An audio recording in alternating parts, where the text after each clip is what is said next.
kan si gadi jiran ilaaluudhaan of jabeessi. Naannoo kee daawwadhu.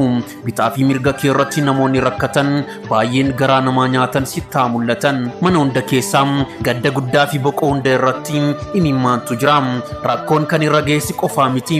Dhukkuba hamaadhaan osoo rakkatanii siree irratti waggoota baay'ee kan dabarsan namoota hedduutu jira. Sababii hidhaatiin gola isaanii afran malee waggootaaf ifa aduu osoo hin argatin kan jiraatan namoota hedduutu jira. Abbaa fi haadholiin meeqaa ilma isaanii kan jaalatan dargaggummaadhaan kan dhaban namoota hedduutu jira. Namoonni hedduun rakkoo hamaadhaan qabamanii jiru. Kanaafuu namoota sii gadi ilaaluudhaan of jabeessi. Ganama irratti gamoon jiraattotaan guutamee hanga libsuu ijaatti balaan dhufee ona isaan godha. Har'a jireenyi nagayaa, qaamni fayyaa, ijoollee gagammadoon qabeenyi kan guutame ta'ullee jeeqomsa dhibee hiyyummaa fi duuti bakka isaanii bu'uu danda'a. Kanaafuu jireenya amma jiraattu kanarratti rabbii kee galateeffadhu, jireenya kee itti fufi. Kun mana barnoota gaggaarii irraa argatan mana gurbaa Qaxaleeti.